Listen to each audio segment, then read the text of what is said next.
We've come to the last panel of the symposium, and we are, make sure I don't see back here. And we are delighted and honored that we have three of the biggest power players in town in telecom. Going sort of introduce, they really need no introduction, but I will introduce them. From the far side, Jim Cicconi from AT&T. In the middle, Steve Largent from CTIA, and lastly, Michael Powell from NCTA. We are really delighted that everybody's here. And what we'd like to do with this panel is have a grown-up conversation about where things are going, and how should we be thinking about regulation, if at all, in this business. As we've heard a lot about today, this is a really expensive, it's a very hard business. Companies have to go out and raise billions of dollars every year. Huge fixed and sunk costs. Fewness will be the rule. And how do we think about good public policy moving forward? Obviously, each person on the panel represents a different, if you will, network structure, the best way to sort of sign it. But yet you have convergence in the sense of they're all doing some sort of broadband plan. So what I'd like to do is just sort of turn it over to start the discussion to each one of them, to sort of a brief introduction, just get the discussion started. We'll see where it goes. So Michael, why don't we start with you, please? Well, I'll try my best. In preparation for the panel, I think you asked us what's working, what's not. Rather than offer an overview of specific issues, I would offer a couple of themes that are interesting to me. I think on the constructive side, if you sort of evaluate telecom evolution from '96, increasingly I think the general focus of regulatory policy is in a better place than it used to be, meaning I think there is a lot more focus on trying to get the critical resources necessary to improve deployment of advanced architectures. Spectrum would be an example of that. There's a lot more discussion going on about deployment and deployment incentives. Not that every idea that you see is a good idea, but I'd rather be talking about things that are reinforcing to the core and synonymous with the core missions of our business than things that are contrary to the objectives of our business. A lot of conversation about how to get more subscribers adopting broadband, something cable's being heavily focused on, I think has a certain healthy element to it. Even when you turn to the harm side, I think, which is a lot of the focus of what's going on in Congress, at least they tend to be responses to perceived harms that affect consumers in some tangible way, whether that be something like cybersecurity or privacy balance and protections, or things like that. Again, I'm not so sure I always subscribe to how compelling the articulated problem is, or whether the response suggested is correct. But probably, on the spectrum of things you could do in regulatory life with rate regulation and being on one end, and sort of protecting consumers from fraud, abuse, and harm on the other end, we're in a period where we tend to be a little more down this scale in focus. A little bit of what I worry about is kind of not working is, when I was at the FCC, the Telecom Act was new, and for a good part of a decade, there were a lot of sort of mandated things to do, right? The commission had to do X in 6 months. It had to do Y in 90 days. It had to resolve the 271 checklist. We had this kind of mechanical built-in agenda. In many ways, that agenda has grayed and began to be eliminated. I mean, a lot of the act is sort of hanging there weightily with very little going on because a lot of that work has already been done for good or bad or evil. And now it's a lot more discretionary, meaning I think we now are facing a period where I find the biggest problem to be ambiguity and uncertainty, because you have this sort of massive statutory basis in place, but you don't have a lot of mechanically driven regulatory agendas, so the agenda is much more discretionary on the part of the regulator. But worse, the foundations, which are now quite dated, still hang there as potential sources of intervention if someone gets a bee in their bonnet. So if somebody decides we need an industrial policy in the internet in this way or that way, there's sort of this mischievously fertile ground with assumptions that were built not just 10, 12 years ago, but I think really 30 years ago, 40, 50 years ago, that someone can try to access and apply to new stuff. And it leads to a world in which if you're chairman of the FCC, you sometimes have to manage your political challenges, give these guys a little something, give these guys a little something. The problem is a lot of proceedings get initiated as a way of giving people something. So, oh, you're really worried about this, we'll start a proceeding. And then it hangs there. There are a lot of proceedings we're dealing with that I'm not that worried about their outcomes. I'm just worried that they won't go away. And they think that's a good idea, like somehow that's Damocles' sword and it'll control behavior. What it really does is drives a CEO nuts. He doesn't know whether he's investing against this world or he's investing against that world. Right or wrong, damn it, do something. I think the government owes you finality. I think they do not. I think they're irresponsible when they subject you to uncertainty and ambiguity. So I don't think that's working, and I think that's fertile ground for trouble. And in the hands of the wrong regulator, it's a loaded pistol. It could get dangerous fast. And so at some point, and I don't know if that day is today, somebody's got to come back through and fix the underlying foundations of the boundaries of policy if we're going to do the thing. Last thing I would say is I think I'm intrigued as a traditional industry, meaning we are regulated, we are an industry that predated the internet revolution, et cetera. A ton of issues increasingly find their genesis in the web. Right? So if I went and ticked off what we're focused on the Hill, cybersecurity, privacy, data retention, intellectual property on the web, an enormous amount of that is generated because of something that's happening on the internet, not in the core service. But this is when the government thinks your choke point nature is a benefit to them. So let's fix all the problems with the internet at the choke point, which is the cable operator or the telephone operator or the wireless operator. We think commercials are too loud, and that's the programmers who are making the commercial. But gosh, it's hard to regulate them, and there's a whole bunch of them, so let's just tell the cable operator to fix it. Let's tell the cable operator to maintain all the data. Let's just tell the wireless company. We become this very convenient one-stop shop for things that are really not related to things that we caused or contributed to. That worries me over time. We cannot be the government's sort of free asset for pursuing public policy when someone else is the causer of the harm. And I'll leave it at that for questions.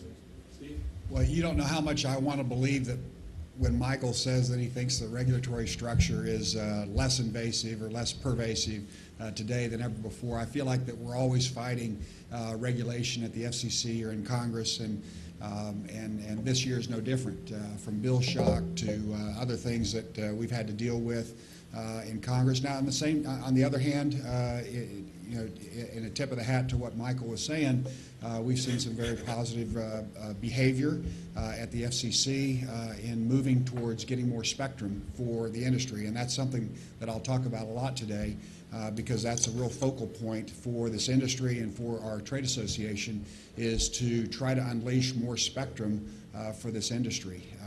As you know, the United States has undergone a revolution in the wireless industry. We lead the nation now in deployment, 4G deployment, in number of handsets that are available to consumers, in all sorts of applications that are available to consumers. We're leading the world. And our goal is to maintain our lead, and that's getting harder and harder to do with the amount of spectrum we're operating on today. And so that's why spectrum is so necessary, not for the industry, but for our consumers. We now have more than 304 million devices on various networks today. 304 million, and that number continues to grow. It's grown by 10% this year. And there's no foreseeable future when that type of growth is not going to continue. And so getting more spectrum for the wireless industry is vitally important. And there's a lot of work being done on the Hill right now as we speak to get more spectrum. And we're hopeful that in the near future, and I'm crossing my fingers hoping that it can happen before the end of the year, but if not the end of the year, certainly the first quarter of next year, that we have spectrum auctions teed up. And as you know, teeing them up in Congress this way legislatively doesn't necessarily mean they're going to happen right the next week.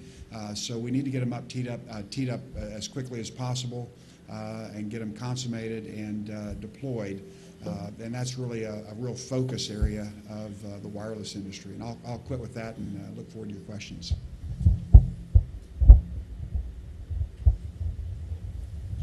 Okay. It's interesting. Larry addresses a question called "What's working and what's not." I would admit to you that over the past couple of weeks, I've gotten a few new ideas on the subject. But putting aside my recent experience. I think that I do think we have a problem in this area that occasions those questions that we have to confront, and I think the core of it is that we have one set of expectations for the FCC on the part of the public, and I think to a degree on the part of the Congress. But the laws they put in place and the regulations that are in place because of those laws are totally out of sync with the expectations. I mean, we actually, I think the public tends to view the FCC, although I guess surveys show that the main thing they think they do is watch the nasty words on TV. But I also think they have expectations that when there's consumer problems, that they're sort of a consumer protection agency for the telecom industry. And I think you can't look at the hearings that occur on the Hill when those same problems arise and the expectations of the members of Congress and not believe that at least a decent portion of the Congress seems to think the same thing. Yet that's not the way the laws are written. They're not really designed to protect consumers against bad acts by corporations. It's designed more to protect corporate, company A against an action by company B, which was really, I think, the structure that was perhaps needed at a time when we had, a very large monopoly, communications provider that subsumed all communications in the country, and where you needed perhaps the commission to ensure that the little guys, didn't get swallowed or trampled on, by this monolith. That's not the case today, and so you have this disconnect, I think, between the more modern expectations for the FCC and the laws and regulations that are in place. And I think it leads to many weird things.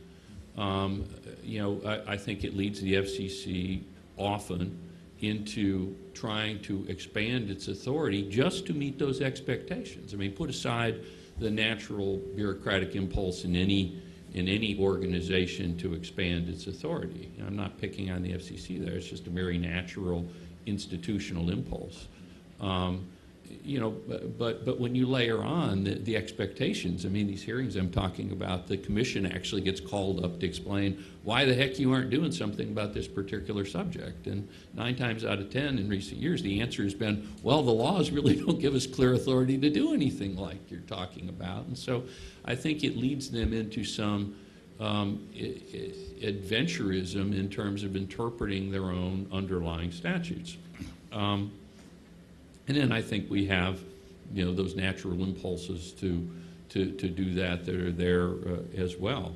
And so, I mean, when Michael was chairman of the FCC, and I'd say, although we didn't always agree, as he recalls, he was a darn good chairman, and he was very prescient about, the coming intermodal competition in the industry. And at the time, people were going, "Oh, wow, is that really going to occur?" And I think he, I think we look back now and have to say that at the time that he gave those speeches, that he was really being prescient in terms of the challenges facing the industry. They're on us now. That's what has occurred. There's not an aspect of communications where our business doesn't have a lot of competitors, across the board, and they're frankly in very strange places that were never expected by the 96 Act, let alone the 1934 Act, which is still much of the 96 Act. And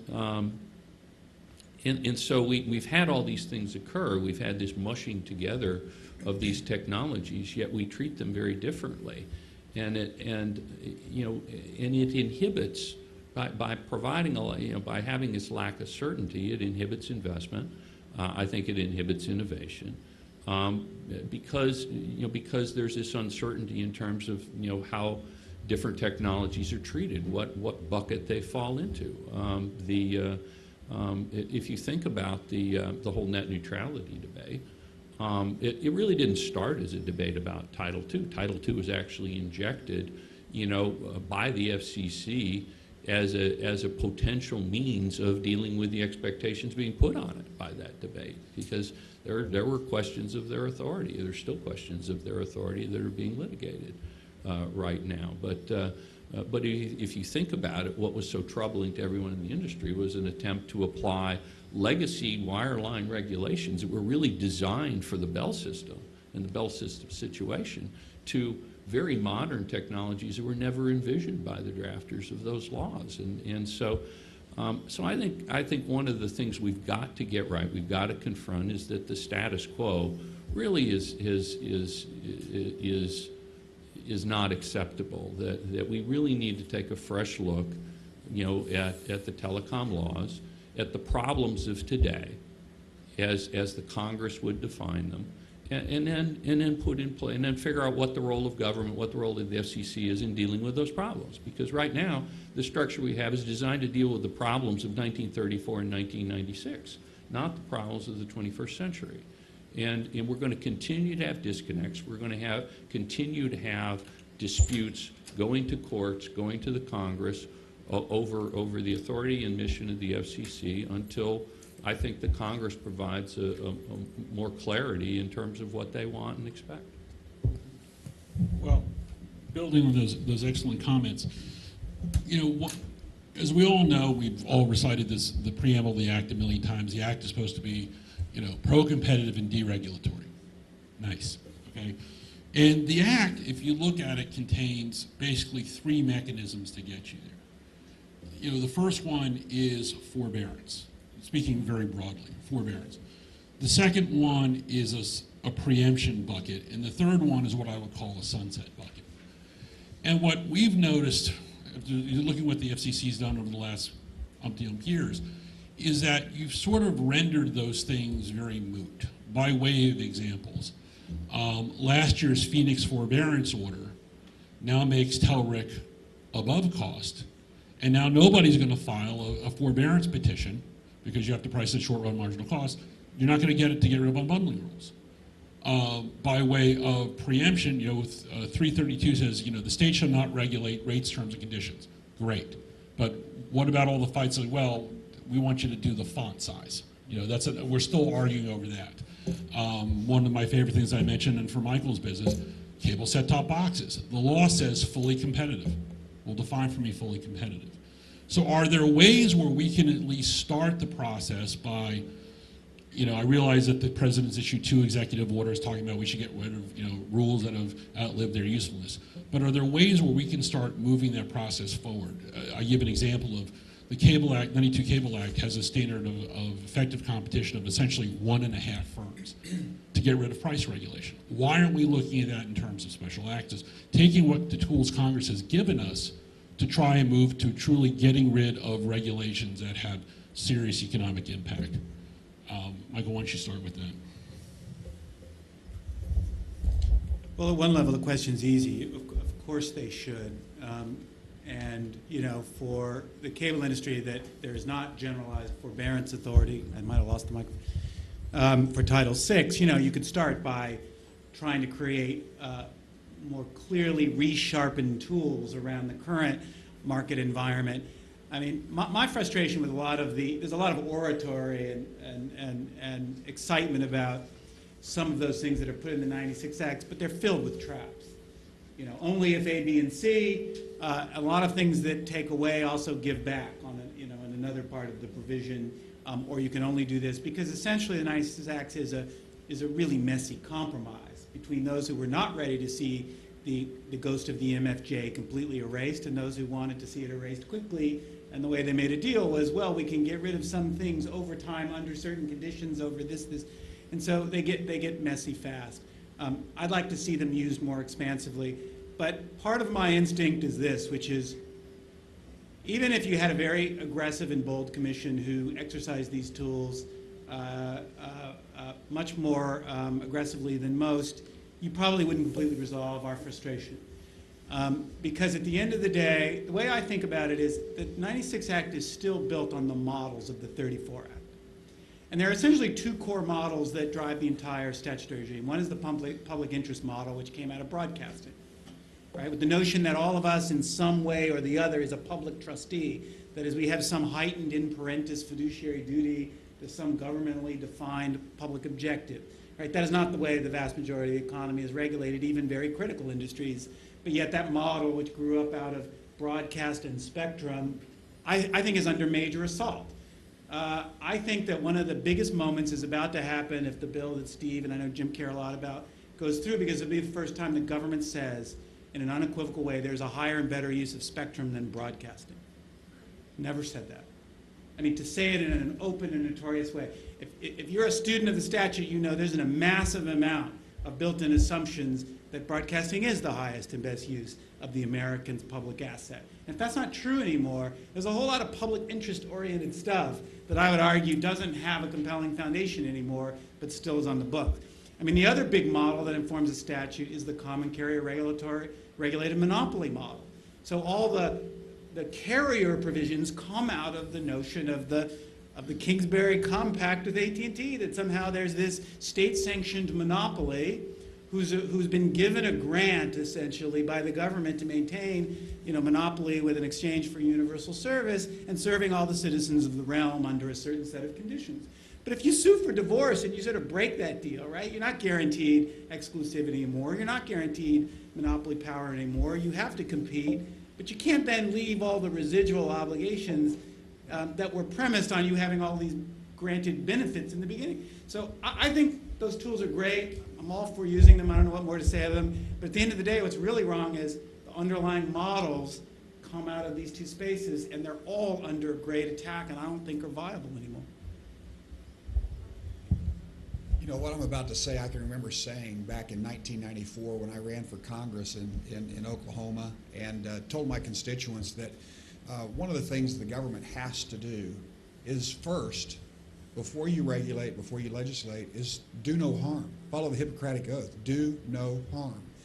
And yet I find now, how many ever years later, 18, 16, 17 years later, that government kind of gives a nod to do no harm. Yeah, we know that. Now let's get on to regulating and legislating.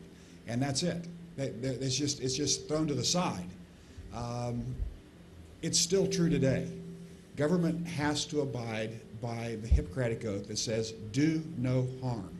And I think that if they did, perhaps we wouldn't be here this afternoon and talking about the morass of overregulation and even legislation, particularly in the telecommunications space, but in all spaces. And so I think that that's something that's critically important going forward at FCC and every agency and in Congress, is they need to adhere to this. And there's actually people that are working on legislation that would aim Congress and aim the FCC in this direction. And I fully support it. And it's actually a bipartisan and bicameral piece of legislation that's moving through. It's, I'll give you the name of it.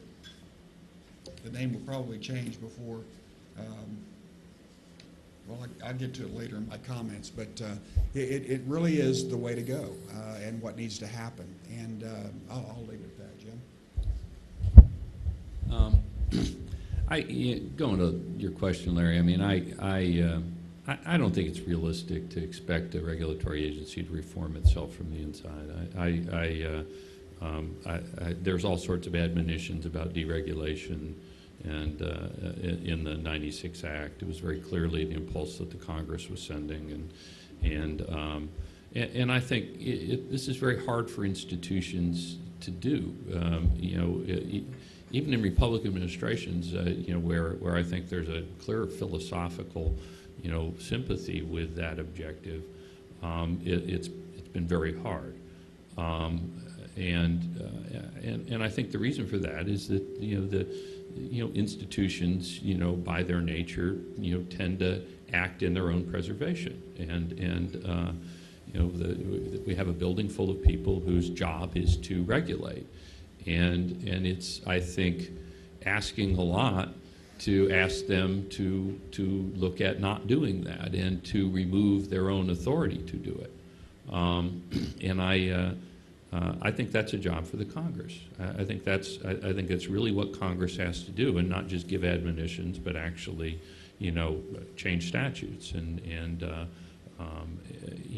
I think one has to look no further than the Quest forbearance petition on Phoenix, which it didn't involve us, and I think I could take a step back and take a more dispassionate look at it than some, but you had very clear facts there that the Quest in that market had lost a significant portion of its wireline customers to both cable and also to wireless substitution. And I think at the time the data showed that at least a quarter of the people in that area had dropped their wireline phones and had substituted wireless. And I think the statistics nationally right now, Steve, are in excess of 30%.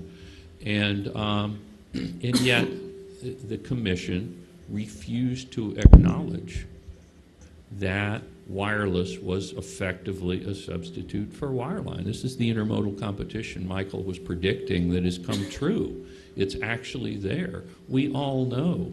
I mean, we have kids that have cut the cord that don't even bother checking about a wireline phone. They check in when they go to live someplace and see it, make sure they get a good wireless signal, and that's their phone.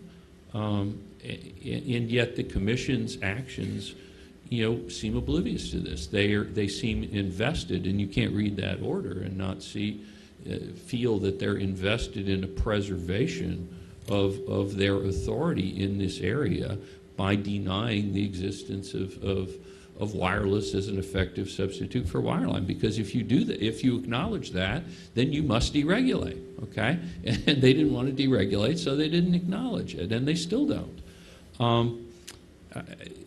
I'll give you a few numbers. 5, 37 million, and 17 million.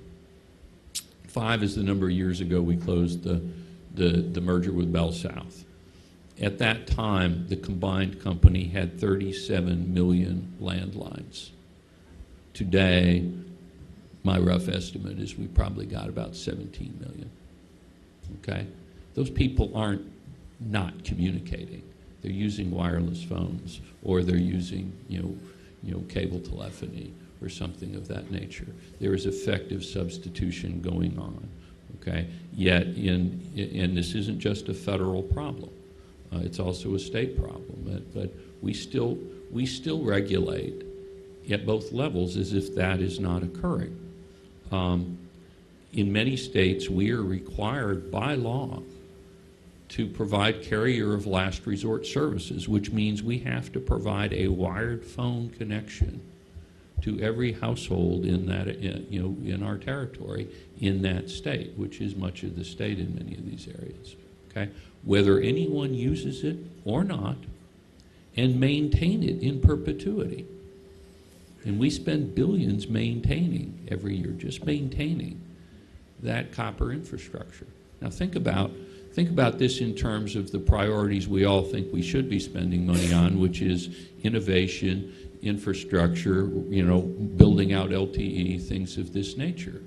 And yet we're required in many areas to maintain in perpetuity an infrastructure even if no one uses it.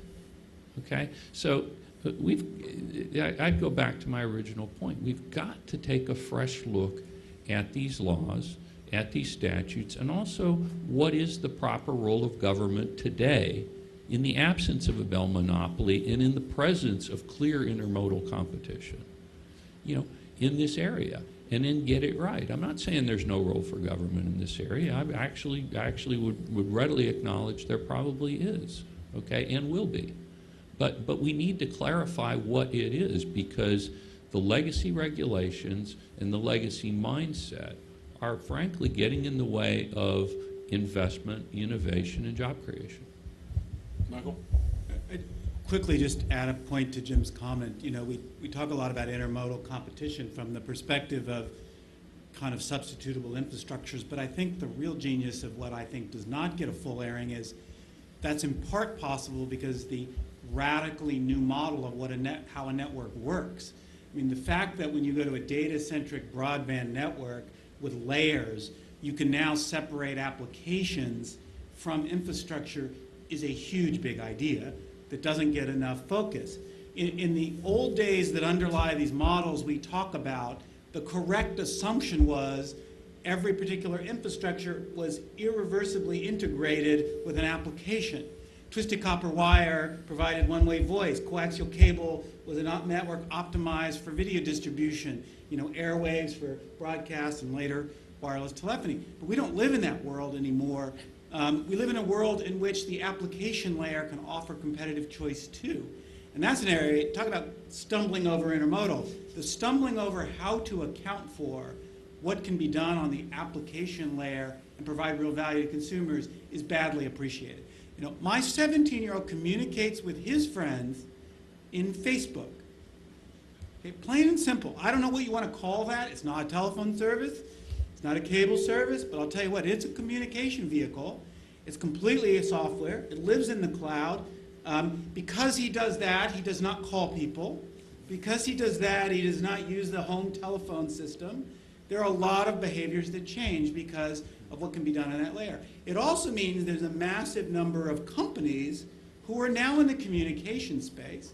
If you doubt it, go look at the Washington offices being started by the likes of Google and Facebook and Netflix and others, because they, and by the way, quite well capitalized, quite powerful, quite competitive, and in no need of particularly somebody's regulatory angelic side to help facilitate their value, who now can also offer substitutable or compelling choices. I mean, if this were a cable conference, half of what you'd be asking about is, tell me about cord cutting. Why isn't Google going to put you at, why isn't Steve Jobs' voice from the grave that you're going to build a TV going to be the end of your, well, if that's on your mind, why isn't that on the mind of regulatory thinking when it comes to evaluating power? So, well, I think that goes to an interesting point. It's going to the philosophical point. I mean, I think, and I've been doing this business a long time, there is still, there's increasing evidence of competition and increasing evidence of investment. Yet there's this fundamental distrust of the market. You're big, you're bad, you're headquartered in Texas or New Jersey or wherever you are. And yet when the industry tries to do things by recently, I mean, look at bill shock. And Steve, I'll let you talk about this. I mean, here's a classic example of somehow you have one guy who's waiting for a cruise ship and runs up a $20,000 bill, and you're the guy and whoever the carrier's bill, he says, like, I didn't even think that was in the range of possibility that somebody would do that. So one, ruins it for the many. Yet when the industry who's in the business of trying to sell things, does it. But then the industry, you're getting all this flack. So can the industry be doing more of these voluntary self-policing, and is there that trust level? Because that's where I keep coming back to it. I mean, markets do work. They may not work cleanly, they may not work immediately, but markets do work. And some of if you guys would talk a little bit sort of how that's affecting your thinking and how dealing with regulators. Well, I'll talk about, just because you talked about bill shock.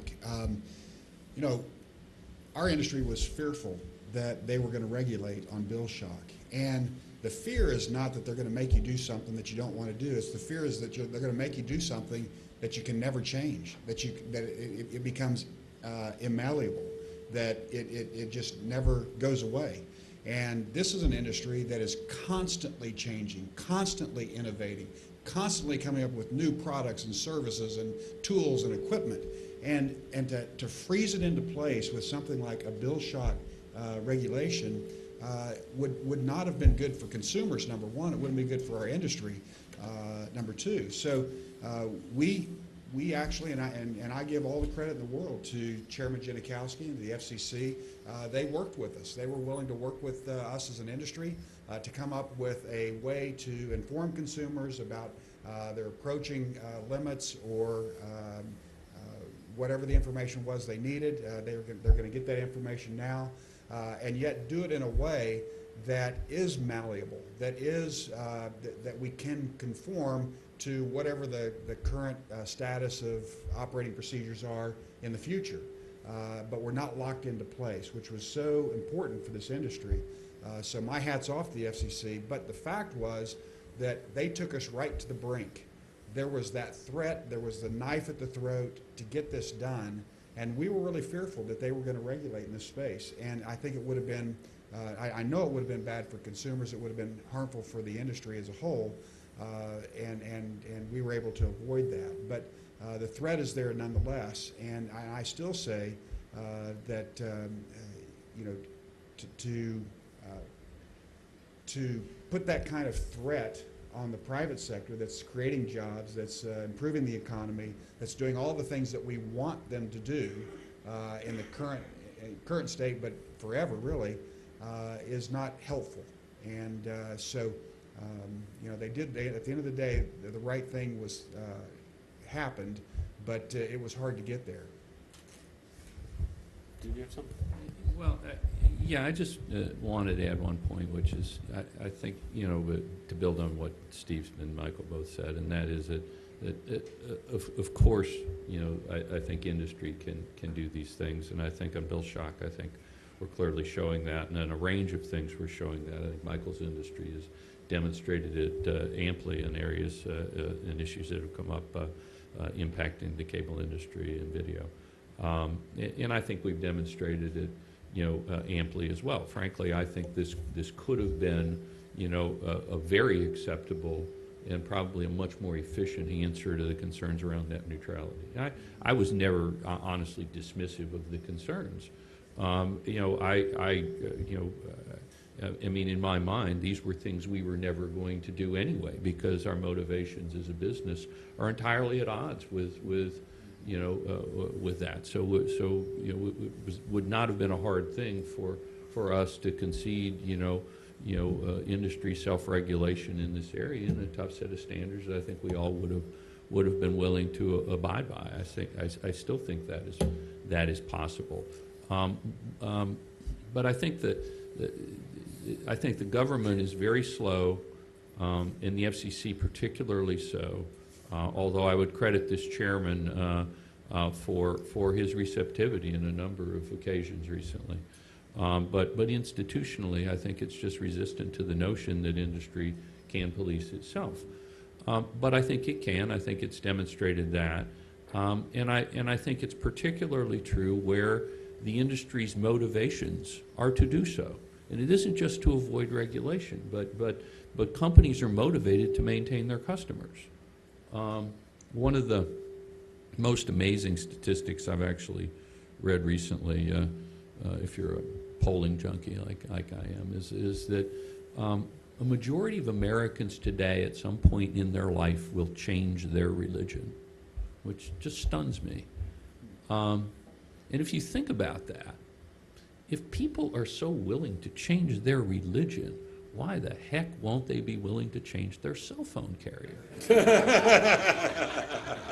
And I think they demonstrate this on a monthly basis. Exclusivity, Jim. I'm sorry. These markets are not in concrete. One of the statistics, as Steve well knows, that the market analysts watch most closely on our wireless business is something they call churn, the churn rate. How many customers are leaving you every month? Okay, they watch this. We report this data quarterly to the market. They watch it closely to see how well we're doing with our customers, and we watch it closely too. Okay, we know who's up, who's down, who's gaining customers, who's losing them, and it is dynamic. Okay, people will leave you at the drop of a hat if they don't like something about what you've done, how you've treated them, what your service, you know, how good your service is, things of this nature. And so in that situation, companies are highly motivated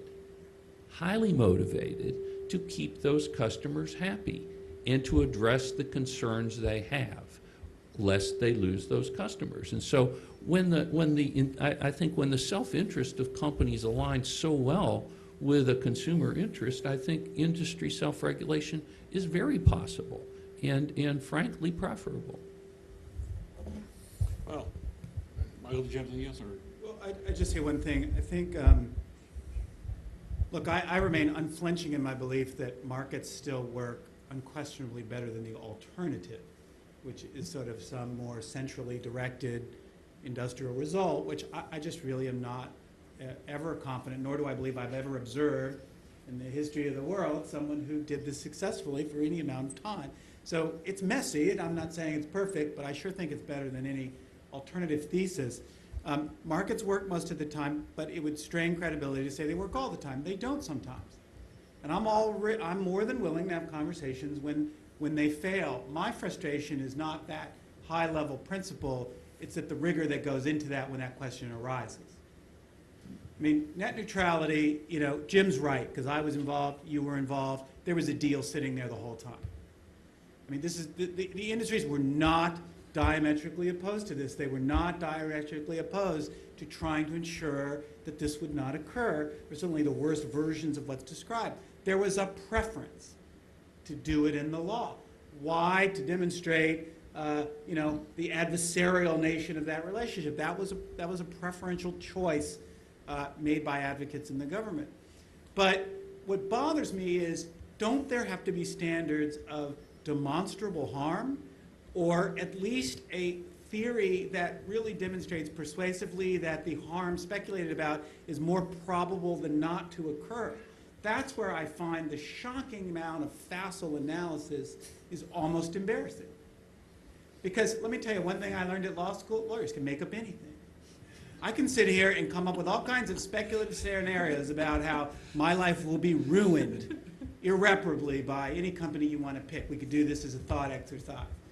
And I suspect most people in the room could do it. They could say, well, because Jim is vertically integrated in the following 5 ways, he has this incentive to do that and that incentive to do that, and this will happen, this will go wrong. The truth to it is, that's all well and good, right? But at least antitrust has the discipline of, you got to prove the probability of that. You have to prove that you have evidence that that's a more likely scenario. Because antitrust law, if you're a scholar, is littered with these kinds of facile assumptions that are later to prove horribly wrong. Predatory pricing is one of the most attractive theories anybody can throw out there. Good luck finding great examples of it. Turns out it's a hell of a lot harder to do than it sounds. Turns out most companies blow themselves up when they try. A lot of examples of why the evidence doesn't support the initially attractive theory. There's all kinds of theories about vertical integration, which the Chicago school proved quite persuasively over a long period of time. Guess what? It doesn't work as often as you think it does. There are many case examples of companies like Ford Motor who buy a spark plug company and then won't buy any of its own spark plugs. Ask AOL Time Warner how that went. When Time Warner stopped using AOL email, that should have told you that was over.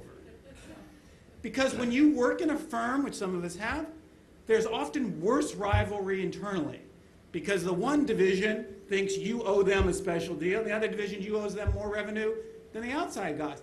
Companies that are vertically integrated very often won't buy from their own internal sources.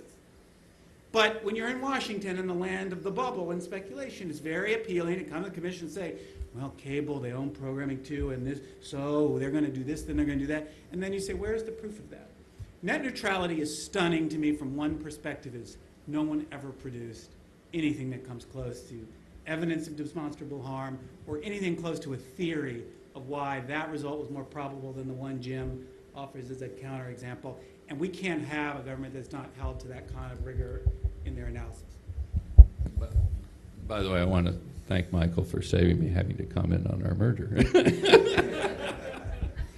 So let me ask for the last question. We've talked about sort of the harms, you know, we want to keep government off uncertainty, but all of you represent industries that require billions of dollars investments every year. I mean, this is just unlike anything. And, you know, the more we invest, the better it is for the economy, if it's efficient investment. I should qualify that. It's George will yell at me. What are policies, if we were to start fresh going, not what the FCC would look like, but if we were going to make good broadband policies, what are the things that we need to have, though? What are the things that, you know, Spectrum's most obvious, but what are the things that we should be focusing on where we go to Congress going, look, I don't care what you do, but this is the thing that makes the business work, that we can, you know, create an investment-friendly environment, a customer-friendly environment. What are the things that we need that would be helpful? I think is a good way of looking at it. Jim? Yeah. I think the first thing that government needs to do is recognize that it should not be trying to order industries, you know, based on their own theories about what that industry should look like. I think this is particularly true in high infrastructure cost industries with limited inputs. Wireless is clearly one of those. Government controls the critical input, which is spectrum. Okay, so it literally, you know, controls much of what companies are able to do and how effectively they're able to compete. There's another example out there, and that is, frankly, the airline industry, where one of the critical inputs is the availability of gates at airports, which means the availability of flights, okay, and the number of flights you can have. And so your ability to compete effectively in what is clearly a high infrastructure cost scale business is determined by the number of gates you can have, because that directly relates to the number of flights you can fly, okay? So if we think about this, government tries to order an industry too much, and I think many people in the airline industry, I think, would tell you that they tried to do too much there. You know, it can have a very perverse effect. And so the first thing I would warn against is that with very similar inputs in the wireless industry, the government must be very careful lest it turn the wireless industry into the airline industry with serial bankruptcies, okay? And it could easily do this. And I think there's a danger of that. I think the government thinking it knows better than the markets is a real danger point, particularly, again, when the ability to compete is constrained by certain factors, whether it's the availability of gates or the availability of spectrum. And so I think, frankly, the government itself, starting with a bit of humility, especially regulatory humility, is very important. Steve? Well, that's particularly a poignant point, given that the government is about to go bankrupt itself, or it appears as if it is. And I would say basically the same thing in a different way. And first to say that I think the threshold for any new rules needs to be incredibly high. And that's what I was saying earlier about first do no harm. So any new rules or regulations or laws that are imposed need to take into view this idea of doing no harm. I think secondly, the agency needs to be zealous about cutting out any of the underbrush, the regulatory underbrush that's already there, before they ever attempt to go any further into regulating broadband or anything else. Third, I think that they need to work with the FCC and Congress and administration to press for greater use of forbearance, of sunset clauses, targeted preemption, to help ensure that these markets work. And I think if they were able to do that and do it in a serious fashion, that the marketplace would respond very, very favorably. Michael? Thank you, Steve. I think similar to Steve's do no harm, I would still place a heavy emphasis on the problem of uncertainty. I think that you know, when I was a regulator, one of the things that I quickly identified was, you know, the guys and gals of major corporate America are grown-ups. And they know how to adjust and adapt to lots of things, even when they don't like them. And if they think they were treated fairly, they might not like them, but they'll get on with life because they live on quarterly results and they don't have time to sort of overly lament some of these things as long as there's clarity as to what it is they have to do or adapt to or not do. And I think there is something worse than a bad rule that's proposed that never comes to conclusion. And part of that is, I think regulators should be forbidden from using regulatory process as a research project. And this is what happens. Something interesting hits the paper, something interesting gets brought to them by an advocacy group or an academic, And it's intriguing, and I was there. We have brown bags. If Bob Pepper were here, he'd be leading one for us. And my dear friend, I see Mike right there. You know, we'd sit around, wow, this is really interesting. I wonder what, I wonder if this, I wonder that. That's fine, but what's not fine is let's do a NPRM as a data collection tool so that we can think about this some more. I think that is an absolutely terrible thing that is going on a lot today. Let's investigate and learn through tools that were designed to propose rules, not to be an academic evaluative exercise. So uncertainty, that instinct, and futility. You know, I used to have a rule, some former staff of mine are here, I'd say, we live by the futility principle. I don't care how compelling the rule is, but if we can't do it fast enough in the reality of internet time, we're not doing it. I mean, to me, a rule that's too late to market might as well be useless no matter what the value of its underlying thought was. And you have to just be realistic about the speed of this space. This space will not adhere to 1934 regulatory process that often very well. I mean, when a merger takes a year and a half, when a rulemaking is never done in less than a year, that's a problem. And it's a big problem on certain subjects that just need clarity quicker than that. You've heard people say this before, but we need a rule that says a bit is a bit. I just more and more by the day think the amount of time we spend acting like there's a difference between telephony and video and broadcasting is getting sillier by the day. And you know, as I like to say in speeches, it's just an alphabet of two letters, zeros and ones, they're numbers. Put them in one order, they're a picture. Put them in another order, they're a movie. Put them in another order, and their voice, but they travel on almost exactly the same protocol in exactly the same method and manner with very similar cost characteristics. And I don't know why we continue to have a regulatory framework that keeps acting like what comes out the hole on the other end is what should determine how it should be treated. When we're not building networks that way, I guarantee you. You know, every day my network looks a lot more like Jim's network. And you know, pretty soon there's nothing I could defensively argue with the difference between the way, when Steve gets to 4G LTE and we all land on the IP square in Twister or Monopoly, you know, we're all going to be doing kind of the same thing, but we're all living in a different regulatory space. So bit is a bit. Standards, not rules. What I mean by that is whatever we do has to have breathing space. First of all, that's probably always been true, but I like Steve's point is it just doesn't stay still. You know, it's easy to get rules on the books. It's impossible to get them off. Same thing in Congress. You know, it's easy to get something going. It's hard to get it changed when the facts change.